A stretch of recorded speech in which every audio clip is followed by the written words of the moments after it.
1월 11일 월요일 집을 짓는 지혜. 미국의 시인 롱펠로우의 건축가라는 작품에는 이런 대목이 나옵니다. 세상의 모든 사람은 건축과 운명과 시간 안에서 집을 짓는 건축가. 솔로몬은 시편 127편에서 이렇게 말했습니다. 여호와께서 집을 세우지 아니하시면 세우는 자의 수고가 헛되며 여호와께서 성을 지키지 아니하시면 파수꾼의 깨어 있음이 헛되도다. 그리고 예수님도 지혜로운 자는 반석 위에 집을 짓는다고 말씀하셨습니다. 마태복음 5장부터 7장에 나온 예수님의 말씀에서 지혜로운 사람의 집 짓는 비결 3가지를 알 수 있습니다. 첫째, 지혜로운 자는 반석 위에 집을 세웁니다. 그러나 반석은 임의로 만들 수 없습니다. 먼저 반석이 어디에 있는지 알아야 합니다. 둘째, 모래 위에 세우지 않습니다. 반석에 비해 모래는 찾기가 쉽지만 집에 닥칠 어떤 풍파도 막아주지 못합니다. 셋째, 반석이 예수 그리스도임을 아는 사람입니다.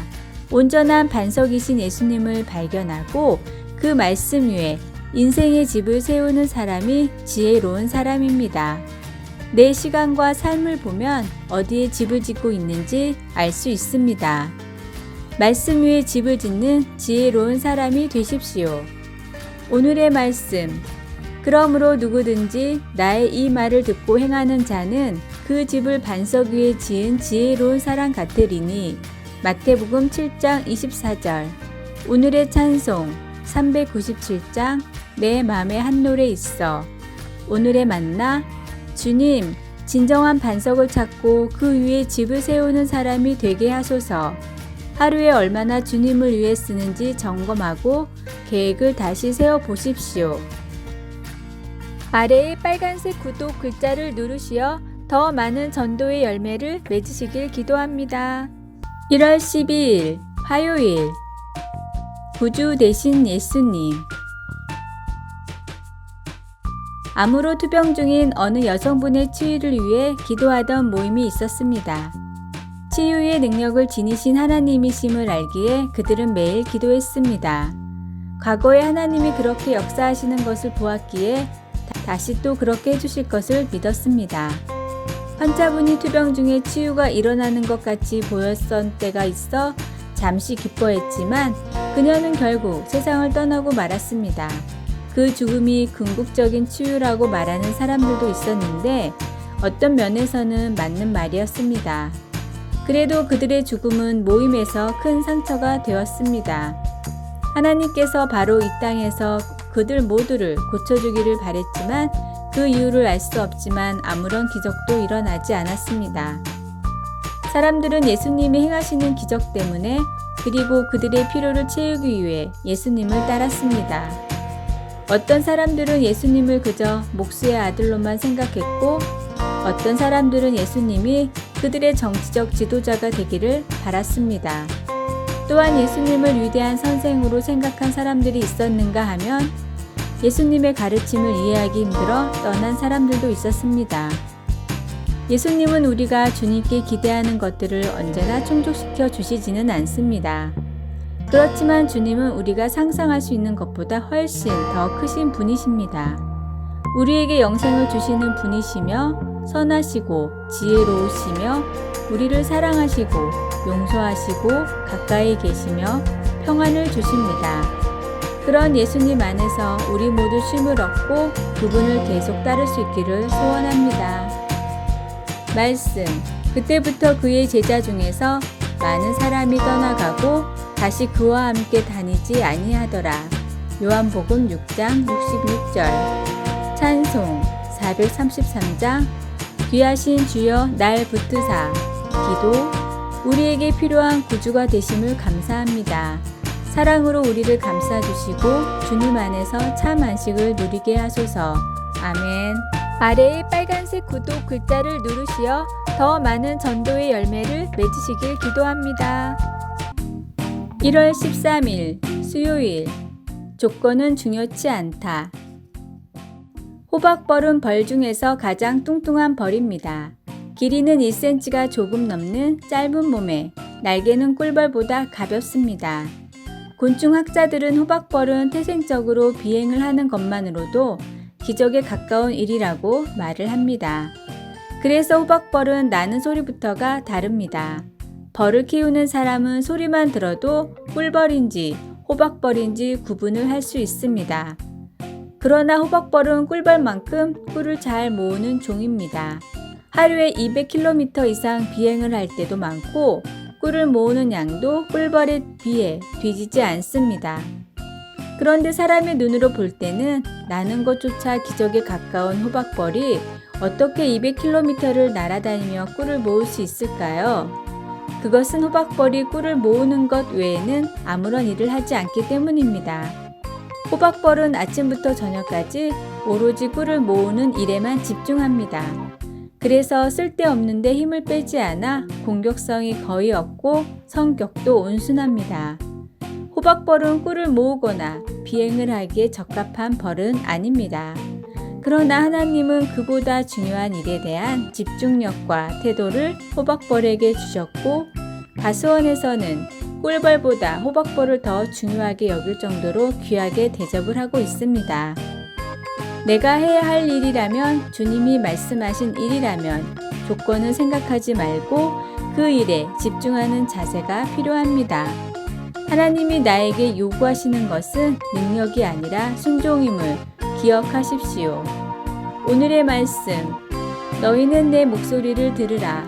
그리하면 나는 너의 하나님이 되겠고 너희는 내 백성이 되리라. 너희는 내가 명령한 모든 길로 걸어가라. 그리하면 복을 받으리라 하였으나. 예레미야 7장 23절. 오늘의 찬송 329장 주 날 불러 이루소서. 오늘의 만나, 주님 하나님의 말씀을 믿고 불가능을 향해 전진하게 하소서. 스스로 한계를 정하지 말고 오직 주신 사명에 힘씁시다. 아래의 빨간색 구독 글자를 누르시어 더 많은 전도의 열매를 맺으시길 기도합니다. 1월 14일 목요일, 가재들이 처한 공경. 사촌형이 같이 가재를 잡으러 가자고 했습니다. 꼬마 아이는 신이 나서 플라스틱 통을 챙기며 물었습니다. 뚜껑은 없어? 형은 필요 없을 거야 라고 하면서 낚싯대와 미끼로 쓸 닭고기 덩어리가 든 작은 봉지를 집어들었습니다. 나중에 꼬마 아이는 작은 갓감류들이 서로 올라타고서 거의 꽉 찬 통 바깥으로 빠져나오려고 헛수고하고 있는 것을 보면서 뚜껑이 왜 필요 없는지 알게 되었습니다. 가재 하나가 통의 테두리에 다다를 때마다 다른 녀석들이 그 놈을 아래로 끌어당겨 떨어뜨리는 것이었습니다. 가재들이 처한 공경을 보면서 공동체 전체의 유익보다는 우리 자신의 이익에 이기적으로 관심을 갖는 것이 얼마나 파괴적인가를 다시 생각해 봅니다. 바울은 데살로니가 성도들에게 편지를 쓸 때 서로를 북돋워주는 상호 의존적 인간관계의 필요성을 잘 알고 있었습니다. 그래서 그는 이렇게 강하게 권고했습니다. 게으른 자들을 권계하며 마음이 약한 자들을 격려하고 힘이 없는 자들을 붙들어주며 모든 사람에게 오래 참으라. 데살로니가전서 5장 14절. 바울은 공동체를 돌보는 그들을 칭찬하면서 11절. 서로 더욱 사랑하고 화평한 인간관계를 향해 나아가라고 그들을 더욱 독려했습니다. 13에서 15절. 용서와 친절과 연민의 문화를 이루어 나가는 노력이야말로 하나님과 사람들과의 관계를 더 튼튼하게 할 것입니다. 15절, 23절. 교회는 그런 사랑의 화합으로 성장하고 그리스도를 증거할 수 있습니다. 믿는 자들이 다른 사람들을 말로나 행동으로 끌어내리기보다 일으켜 세워주는 일에 헌신하면서 하나님을 높일 때 우리와 우리의 공동체는 번창하게 됩니다. 말씀, 삼가 누가 누구에게든지 악으로 악을 갚지 말게 하고 서로 대하든지 모든 사람을 대하든지 항상 선을 따르라. 데살로니가전서 5장 15절. 찬송 214장 나 주의 도움을 받고자. 기도, 어떻게 공동체에 다른 사람들을 세워주어야 할까요? 공동체에 어떤 보살핌을 베풀었는지 생각해 보게 하소서. 아멘. 아래의 빨간색 구독 글자를 누르시어 더 많은 전도의 열매를 맺으시길 기도합니다. 1월 15일 금요일 월척의 비결. 명당으로 유명한 낚시터가 있었습니다. 월척을 낚으려고 수많은 낚시꾼들이 자리를 펴고 기다렸는데 반나절이 지나도 좀처럼 입질이 오지 않자 실망한 낚시꾼들이 여기저기서 투덜댔습니다. 명당일에서 왔더니만 뭔 고기가 한 마리도 안 잡혀? 그런데 저 위쪽에서 한 남자가 고기를 가득 채운 양동이를 들고 내려왔습니다.